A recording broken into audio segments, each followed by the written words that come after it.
কুল্লু নাফসিন যায়িকাতুল মাউত। আল্লাহ রাব্বুল আলামিন বলেন, প্রত্যেক প্রাণী মৃত্যুবরণ করতে হবে, মরণের স্বাদ গ্রহণ করতে হবে। ওয়া ইন্নামা তুওয়াফাউনা উজুরাকুম ইয়াওমাল কিয়ামাহ, কিয়ামতের দিন মহান রব্বুল আলামিনের কাছে তার পরিপূর্ণ উজরত তার বিনিময়ে পাবে। আল্লাহ বলেন, ফামান যুহজিহা আনিন নার ওয়া উদখিলাল জান্নাতা ফাকাদ ফাজ। মহান রব্বুল আলামিন জানিয়ে দে, ও দুনিয়ার ঈমানদার মুসলমান, যারা জাহান্নাম থেকে দূরে, যারা জাহান্নাম থেকে দূরে আর জান্নাতের ভিতরে ঢুকে গেল, ফাকাদ ফাজ। আমার আল্লাহ বলেন, তারাই হলো সফল কাম, তারাই হলো কামিয়াব। এই আয়াতের ভিতরে আমার আল্লাহ বলেন, কুল্লু নাফসিন, প্রত্যেক প্রাণী জন্মিলেই মরতেই হবে, সবাই মরণ লাগবে। এমনকি ইসরাফিলের মরণ হবে, ইসরাফিলের মরণ হবে, মিকাইলের মরণ হবে, জিবরাইলের মরণ হবে, আজরাইলের মরণ হবে। এমনকি এক সময় মরণ নামক মৌতের মরণ হয়ে যাবে। কথা বলেন না? এক সময় মরণেরও মরণ হবে। শুধু একমাত্র বাকি থাকবেন তিনি কে? জোরে বলেন না, তিনি কে? আল্লাহ। তাই তো আমার আল্লাহ বলেন, কুল্লু মান আলাইহা ফান ওয়া ইয়াবকা ওয়াজহু রাব্বিকা যুল জালালি ওয়াল ইকরাম। আল্লাহ রাব্বুল আলামিন বলেন, দুনিয়ার জমিনের ভিতরে যা কিছু আছে সবই নশ্বর, সবই ধ্বংসশীল, সবই মরণশীল। একদিন সবাই মরতে হবে, কিন্তু একমাত্র অবিনশ্বর, যার কোনো মরণ নাই, হয় নেই, নয় নেই, তিনি বলেন আল্লাহ। ওই ইমানদার মুসলমান, আপনি আর আমি যে জায়গায় যেখানেই অবস্থান করি না কেন, মরণ কিন্তু আপনাকে আমাকে একদিন পাকড়াও করবে। কথা বলেন না?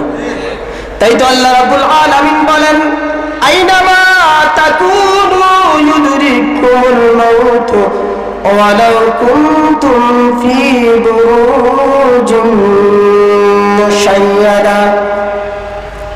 আল্লাহ রাব্বুল আলামিন বলেন, তুমি যেখানে অবস্থান করো না কেন, তোমরা যেখানেই থাকো না কেন, মরণ তোমাদেরকে পাকড়াও করবে। যদি সুদূর দুর্গের ভিতরে অবস্থান করো, তারপরও সে জায়গায় মরণ তোমাদের মুলাকাত করবে, সাক্ষাৎ করবে। কথা বলেন না? মরণ থেকে পলায়ন কোন জায়গা নাই। তাই আমার আল্লাহ বলেন, কুল ইন্নাল মাউতাল্লাযী তাফিরুনা মিনহু ফাইন্নাহু মুলাকুকুম সুম্মা তুরাদ্দুনা ইলা আলিমিল গায়বি ওয়াশ শাহাদাতি ফায়ুনাব্বিউকুম বিমা কুনতুম তা'মালুন। আল্লাহ রাব্বুল আলামিন জানিয়ে দেয়, আমার হাবিব, আপনি তাদেরকে বলে দিন, যে মরণ থেকে তোমরা পলায়ন করতে চাও, যে মরণ থেকে তোমরা বাঁচতে চাও, সেই মরণ একদিন তোমাদের সাথে মোলাকাত করবে, সাক্ষাৎ করবে। অদৃশ্য দৃশ্যের জ্ঞানী আল্লাহ রাব্বুল আলামিনের কাছে উপস্থিত হবে। সেই দিন মহান আল্লাহ তোমাদেরকে জানিয়ে দিবেন, তোমরা যা কিছু করতে। অর্থাৎ ইমানদার মুসলমান, দুনিয়ার জমিনের ভিতরে আপনি আর আমি যা কিছু করি না কেন, মানুষের চোখের অন্তরালেই হোক আর রাতের গভীরে হোক, একজন কিন্তু জানে, তিনি কে? আল্লাহ। এই আল্লাহ বলেন, সেই আল্লাহর দরবারে আপনাকে আমাকে সবাইকে একদিন হাজিরা দিতে হবে। হবে, একদিন মরতেই হবে। মাহতারাম হাজিরিন, মরা তো লাগবে, মরতেই হবে, এটা সবাই বিশ্বাস করে, কিন্তু সবার মরণ কিন্তু সমান হবে না। কথা বলেন না? সবার মরণ সমান হবে? সবার মরণ সমান হবে না। যেমন আল্লাহ রাব্বুল আলামিন কুরআনুল কারীমের এক আয়াতের ভিতরে বলেন, আম হাসিবাল্লাযীনা ইশতারাহুস সাইয়্যাতি আন নাজআলাহুম কাল্লাযীনা আমানু ওয়া আমিলুস সালিহাত সাওয়াআন মাহইয়াহুম ওয়া মামাতুহুম। আল্লাহ বলেন, যারা অপরাধী, যারা নাফরমান, যারা গুনাহগার, তারা কি মনে করে জীবন আর মরণের চিত্র তাদের মতো সমান হবে? যারা ঈমান গ্রহণ করেছে, নেক আমল করেছে, আল্লাহ বলেন না না, যারা ঈমানদার, যারা নেক আমলওয়ালা, পরহেজগার, মুত্তাকি, তাদের আর নাফরমানদের মরণ কখনো এক হতে, কথা বলেন না, এক হতে পারে না। নাফরমানের মরণ কেমন হবে? নাফরমানের জান যখন আজরাইল কবজ করবে, তখন আজরাইলের দৃশ্যটা কেমন হবে? কিতাবের ভিতরে লিখেন, হযরত ইব্রাহিম আলাইহিস সালাতু ওয়াস সালাম একদিন হযরত আজরাইল আলাইহিস সালামকে বললেন, ভাই আজরাইল, আপনি যখন নাফরমানের জান কবজ করেন, তখন আপনার সূরত, আপনার আকার আকৃতি কেমন হয় আমি একটু দেখতে চাই। আজরাইল আলাইহিস সালাতু ওয়াস সালাম বলেন, আপনি আমার সেই আকার আকৃতি থেকে বরদাস্ত করতে পারবেন না। ইব্রাহিম আলাইহিস সালাম বলেন, না, অসুবিধা নেই, আমি পারবো, সম্ভব আছে, অসম্ভবের কিছু না। আজরাইল বললেন, তাহলে ইব্রাহিম আপনার চেহারাটা একটু ঘুরান। হযরত ইব্রাহিম তার চেহারা ঘুরাইলেন। আজরাইল তার রূপ পরিবর্তন করলেন।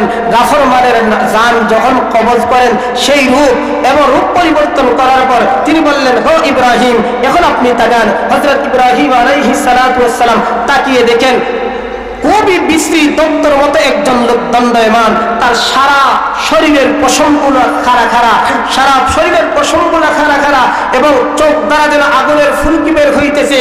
তার চুল মায়ের পায়ের পাতা পর্যন্ত লম্বা। তার মুখ থেকে শ্বাস প্রশ্বাসে কি যে দুর্গন্ধ বের হচ্ছে, এই সব দেখে হযরত ইব্রাহিম আলাইহিস সালাতু ওয়াস সালাম আল্লাহর পয়গম্বর হওয়া সত্ত্বেও তিনি বেহুশ হয়ে গেলেন। হযরত আজরাইল আলাইহিস সালাতু ওয়াস সালামের এই দৃশ্য দেখে ইব্রাহিম আলাইহিস সালাতু ওয়াস সালাম অজ্ঞান হয়ে বেহুশ হয়ে মাটিতে লুটিয়ে পড়লেন। কিছুক্ষণ পর তার চেতনা ফিরে এলে তিনি যখন মাটি থেকে উঠে দণ্ডায়মান হলেন, আজরাইল আলাইহিস সালাম তার রূপ পূর্বের মতো হয়ে গেল। হযরত ইব্রাহিম আলাইহিস সালাতু ওয়াস সালাম বলেন, নাফরমানের জন্য যদি অন্য কোনো মুসিবত না থাকে, গুনাহগারের জন্য যদি অন্য কোনো মুসিবত নাও থাকে, আজরাইলের এই দৃশ্যটা তার জন্য মহা মুসিবত। ইব্রাহিম বলেন কি, যে আজরাইলের এই দৃশ্যর মুসিবতটা মৃত ব্যক্তির জন্যই যথেষ্ট। হাদিসের মধ্যে তো আছে, যখন নাফরমানের মরণ হবে, আল্লাহ রাব্বুল আলামিন হযরত আজরাইল আলাইহিস সালাতু ওয়াস সালামকে বলবেন, হে আজরাইল, যাও আমার দুশমনের জান কবজ করে নিয়ে এসো। তাকে দুনিয়ার ভিতরে সুখ শান্তি আমার নাজ ও নিয়ামত দিয়েছিলাম, তারপর সে আমার অবাধ্যচরণ করছে, নাফরমানি করছে, আজ তার সব রং ঢং মঞ্চ শেষ হয়ে যাবে, তার জান কবজ করে নিয়ে আসো। কিতাবের ভিতরে লিখেন, নবী করিম সাল্লাল্লাহু আলাইহি ওয়াসাল্লাম হাদিসের ভিতরে বলেন, তখন হযরত আজরাইল আলাইহিস সালাতু ওয়াস সালাম খুবই অদ্ভুত দত্তর মতো রূপ ধারণ করে জাহান্নাম থেকে কাঁটাযুক্ত লোহার গদা নিয়ে, সাথে 500 ফেরেশতা, প্রত্যেক ফেরেশতার হাতে আগুনের কুড়া, মৃত ব্যক্তির কাছে আসবেন। আইসাই আজরাইল এই কাঁটাযুক্ত লোহার গদা দ্বারা পিটানি শুরু করে দিবে। হাদিসের ভিতরে লিখেন, ওই নাফরমানের প্রত্যেকটি শিরায় শিরায় সেই কাঁটাগুলি ঢুকবে, অচেতন হয়ে যাবে, বেহুশ হয়ে পড়ে যাবে। তার রূহ পায়ের নখ থেকে ঠেলে টেনে পায়ের গুলালি পর্যন্ত নিয়ে আসা হবে, সেখানে এসে বন্ধ করে দেয়া হবে। মুহতারাম হাজিরিন, সেখানে বন্ধ করে দেওয়ার পর আবার আজরাইল তাকে পিটানো শুরু করবে, সেখান থেকে রূহ টেনে টেনে হাঁটু পর্যন্ত আনবে, এখানে বন্ধ করে দিবে, আবার পিটানো শুরু করবে। হাদিসের কিতাবের ভিতরে লিখেন হযরত আজরাইল আলাইহিস সালাতু ওয়াস সালাম তার জান কবজ কালে জায়গায় জায়গায় বন্ধ করবে আর পিটাইতে থাকবে। নাউজুবিল্লাহ বলেন না? কষ্ট হবে না আরাম হবে? সবাই একটু কথা বলেন, নাফরমানের মরণটা কেমন হবে? যে জায়গায় জায়গায় তার রূহ টেনে টেনে এনে প্রহার করা হবে, বেত্রাঘাত করা হবে। এমনকি হাদিসের ভিতরে আছে এক সময় তার তুত্তির নিচে রূহকে টেনে টেনে এখানে এসে রেখে দিবে এবং জাহান্নামের জ্বলন্ত আংরা তার তুতনির নিচে রেখে দিয়ে আজরাইল আলাইহিস সালাতু ওয়াস সালাম বলবেন, হে নাফরমান, হে নাফরমান আত্মা, তুই বেরিয়ে আস। দুনিয়ার ভিতরে দেখবেন আপনার আমার গায়ে যদি কোনো কাঁটা বিদ্ধ হয়, নিজে নিজে সেই কাঁটা খুলতে কিন্তু কষ্টের মাত্রা একটু বেশি হয়। কথা বলেন না? কিন্তু আরেকজনের হাতার দ্বারা যদি টান দিয়া কুলান তাহলে নিমিশেই খুলে যাবে, হয়তো একটু ব্যথা পাবেন, অনেক সময় খবরই পাওয়া যায় না। ঠিক আছে কি না? নিজে খুলতে গেলে সময় লাগে। এই জন্য হযরত আজরাইল আলাইহিস সালাতু ওয়াস সালাম তার কষ্টের মাত্রা আরো বাড়ানোর জন্য, দ্বিগুণ করার জন্য নিজে তার রূহকে কবজ করবে না, বের করবে না, বলবে হে নাফরমান আত্মা, বেরিয়ে আয়, জাহান্নামের দিকে তুই চল। নাউজুবিল্লাহ বলেন। মুহতারাম হাজিরিন, এই জন্য আপনি আর আমি এখনো দুনিয়ার জমিনের ভিতরে আছি, গুনার কাজ পরিত্যাগ করে এক আল্লাহর গোলামির ভিতরে বাকি জিন্দেগি কাটানোর দরকার আছে কি না? সবাই বলেন না? যেহেতু এখনো সেই গনিমত আপনার আমার মাঝে বিদ্যমান, এই জন্য কম আজ কম এখন ইবাদতের সিজন, শাবান মাস, সামনে রমজান মাস, যত বেশি ইবাদত করা হবে তত বেশি সওয়াবের অধিকারী কিয়ামতের দিন আল্লাহর কাছে পাওয়া যাবে। কথা কোন ঠিক কিনা? এই জন্য কম আজ কম 5 ওয়াক্ত নামাজ পড়ব ইনশাআল্লাহ। রাজি আছেন তো? নামাজ কাজা করব না ইনশাআল্লাহ? সবাই বলি ইনশাআল্লাহ। আল্লাহ যেন সবাইকে তৌফিক দান করে, সকলে বলি আমিন। মুহতারাম হাজিরিন, শুধু আজরাইলের জান কবজ করার পরই শেষ না। আল্লাহর নবী সাল্লাল্লাহু আলাইহি ওয়াসাল্লাম বলেন, যখন মাইয়িতকে কবরে দাফন করা হবে, শেষ কৃত্য সমাপ্ত করা হবে, তখন মুনকার নাকির 2 জন ফেরেশতা আসবে। কথা বলেন আসে কি না?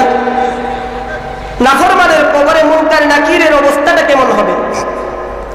হাদিসের কিতাবের ভিতরে লিখেন, নবীজি সাল্লাল্লাহু আলাইহি ওয়াসাল্লাম ইরশাদ করেন, মুনকার নাকির এই 2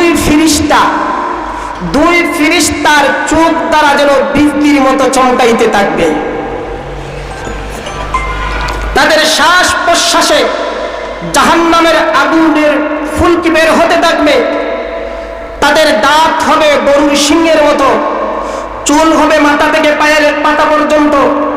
মুহতারাম হাজিরিন, তাদের আওয়াজ হবে মেঘের আওয়াজের মতো, গর্জনের মতো। আল্লাহর নবী সাল্লাল্লাহু আলাইহি ওয়াসাল্লাম বলেন, এমন আকার অদ্বিতীয় 2 ফেরেশতা যখন আয়েশা বলবে, হে মৃত ব্যক্তি বসে পড়, মৃত ব্যক্তি সঙ্গে সঙ্গে বসে পড়বে।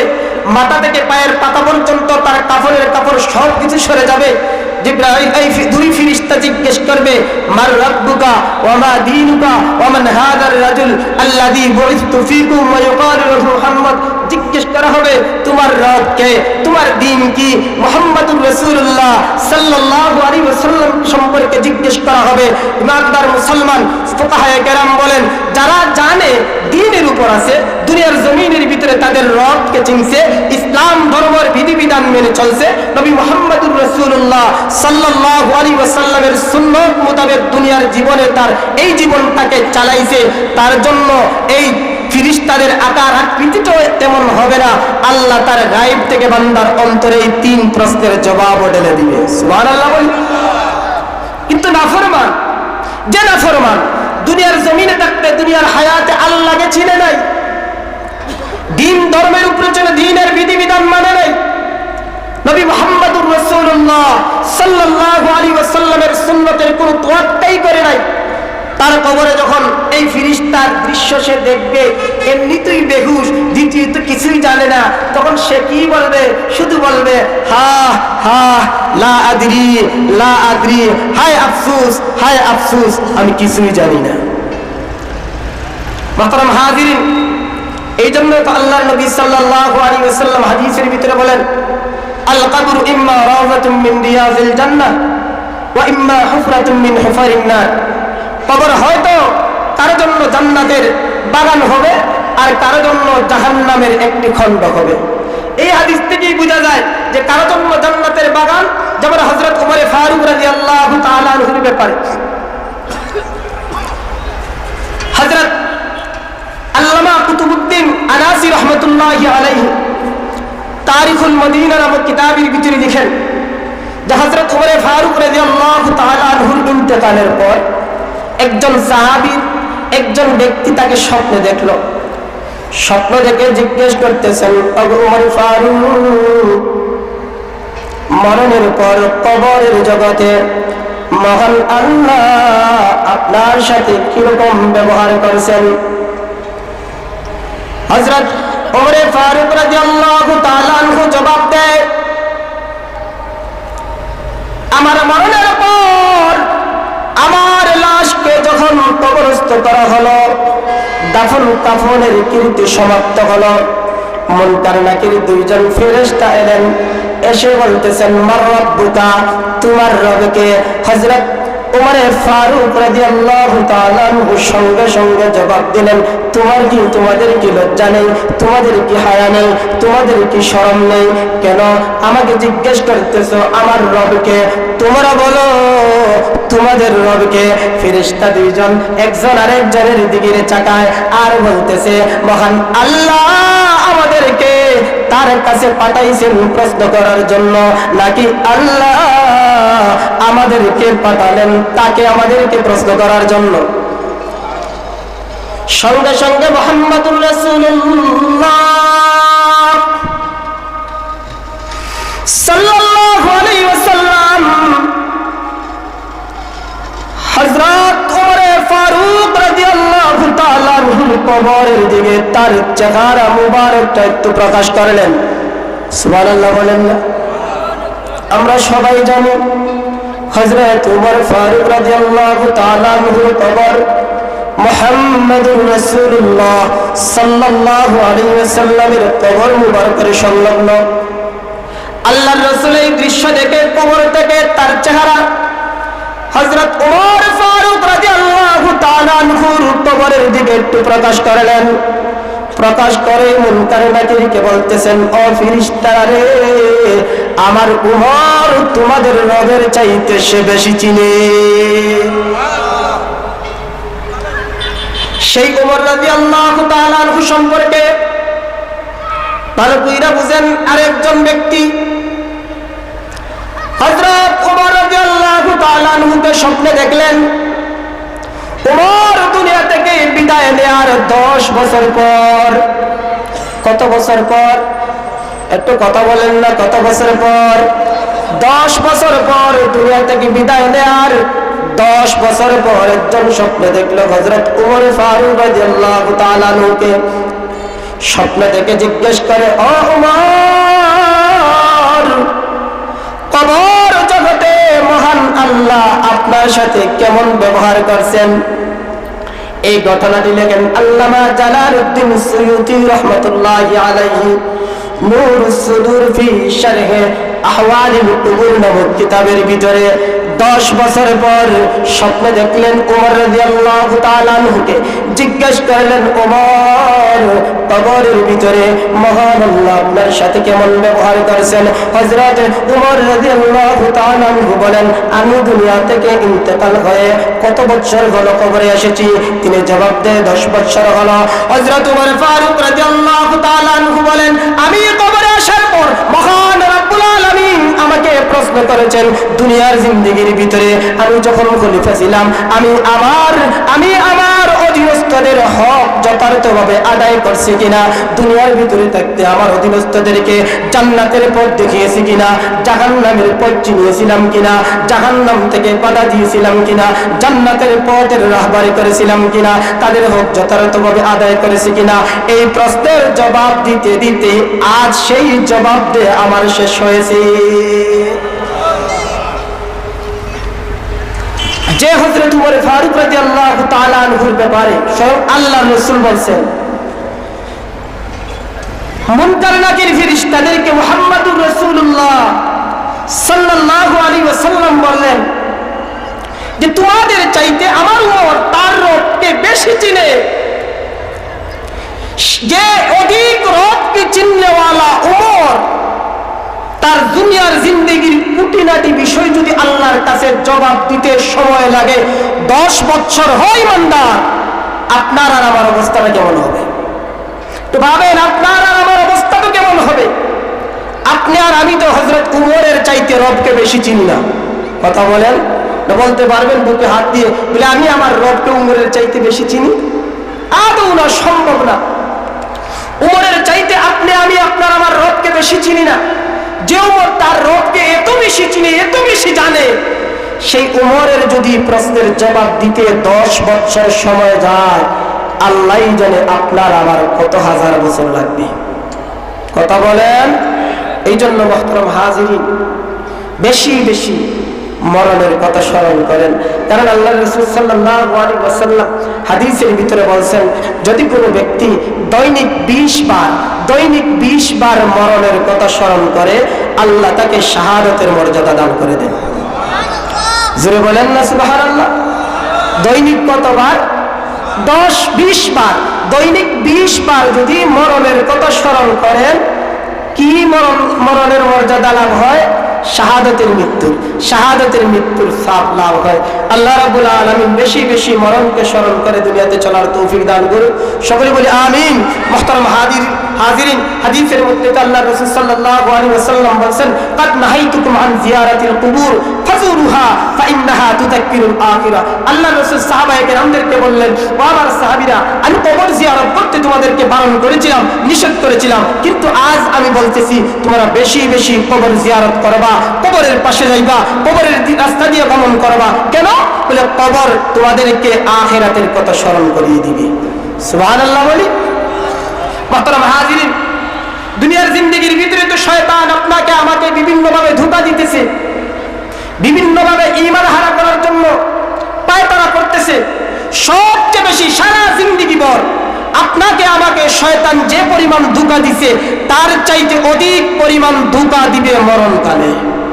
আল্লাহ রাসূল বলছেন, সবচাইতে বেশি আপনাকে আমাকে ঈমান থেকে সরানোর জন্য, বেঈমান কাফির বানায়া চিরস্থায়ী জাহান্নামে পাঠানোর জন্য সবচাইতে বেশি পায়তারার মেহনত মুজাহাদা করবে শয়তান মরণকালে। আল্লাহ রাসূল সাল্লাল্লাহু আলাইহি ওয়াসাল্লাম বলেন, যখন আপনি আর আমি সাকরাতের অবস্থায় থাকবো, তখন শয়তান ইবলিস আপনার আমার মরা মা বাবার রূপ ধারণ করে আসবে, মরা মা বাবার রূপ ধারণ করে আসবে। আয়েশা বলতে থাকবে, বাবারে, সন্তান রে, আমরাও সারা জিন্দেগি ভর এক আল্লাহ মুহাম্মদুর রাসূলুল্লাহ এই দ্বীন ধর্মের উপর চলে বিপদে পড়ে গেছি, আজ আমরা জাহান্নামী। ওরা তোরই আপনজন, ওরা তোর মঙ্গল চায়, ওরা তোর ভালো চায়, এই জন্য তারা যা কিছু বলে তুই মেনে নে। ওই ইমানদার মুসলমান, সেই সময় সেই মুসিবত থেকে আপনি আর আমি যদি বাঁচতে হয়, একমাত্র নেক আমল আর ঈমানের উপর ইস্তেকামত ছাড়া বিকল্প কোনো পথ নাই। তাই তো আল্লাহ রাব্বুল আলামিন বলেন, ইন্নাল্লাযীনা ক্বালু রাব্বুনাল্লাহু সুম্মা ইসতাকামু তাতানাজ্জালু আলাইহিমুল মালাঈকা আল্লা তাখাফু ওয়া লা তাহজানু ওয়া আবশিরু বিল জান্নাতিল্লাতী কুনতুম তুআদুন। আল্লাহ রাব্বুল আলামিন বলেন, যখন শয়তান মরণকালে মারাজুল মউতের হালতে ব্যক্তিকে আয়েশা ধোঁকা দিবে, যদি আপনি আর আমি ক্বালু রাব্বুনাল্লাহ দুনিয়ার জিন্দেগির ভিতরে স্বীকৃতি দেখি তাকে একমাত্র আপনার আমার রব হলেন তিনি কে? একমাত্র আপনার আমার রব আল্লাহ। সময় নেই, এত কথা বলা যাবে না। রব কাকে বলে? যে রিজিক দাতা তিনি হলেন রব। কথা বলেন না? কিন্তু এখন তো আমরা রিজিক চাই নেতার কাছে, বড় ভাইয়ের কাছে, প্রভাবশালীর কাছে। কথা বল ঠিক কিনা? ওভাবে যখন পতিত হয়, তখন হাত পাতিটার কাছে, নেতার কাছে, সম্পদশালীর শরণাপন্ন হই। ওই বান্দা পরিপূর্ণ ইখলাস আর ইয়াকিন নিয়ে অভাবগ্রস্ত যাই হন না কেন, যখনই কোনো মুসিবতে পতিত হবেন আল্লাহর দরবারে হাজিরা দেখেন, দেখেন আল্লাহ গায়ব থেকে আপনাকে আমাকে নুসরত আর সাহায্য করবে। আল্লাহ বলেন ক্বালু রাব্বুনা আল্লাহ সুম্মা ইসতাকামু। এই কথার উপর যদি ইস্তেকামত থাকে তাতানাজ্জালু আলাইহিমুল মালাইকা, যখন ইবলিস শয়তান আপনার আমার মৃত মা বাবার রূপ ধারণ করে বেঈমান কাফির বানানোর জন্য, চিরস্থায়ী জাহান্নামে পাঠানোর জন্য আপনাকে আমাকে ধোঁকা দিবে, আমার আল্লাহ বলেন এই সময় আমি আল্লাহ তোমাদের নিকট রহমতের ফেরেশতা পাঠিয়ে দিব। যখন আল্লাহর পক্ষ থেকে রহমতের ফেরেশতাগণ বান্দা বান্দির কাছে আসবে, তখন রহমতের ফেরেশতার ভয়ে শয়তান ইবলিস আর তার কাছে থাকতে পারে না। সুবহানাল্লাহ বলেন। যখন রহমতের ফেরেশতা সাকরাতরত ব্যক্তির নিকট আসবে, রহমতের ফেরেশতাগণ আসবে, 5,000 ফেরেশতা নিয়ে আসবে। হযরত মালাকুল মউত আজরাইল আলাইহিস সালাতু ওয়াস সালাম তার মাথার পাশে থাকবে বসা। সমস্ত ফেরেশতাগণ চতুর্দিকে তাকে ঘেরাও করে রাখবে। জান্নাতি জান্নাতি কাপড় নিয়ে, জান্নাতি খুশবু নিয়ে আসবে।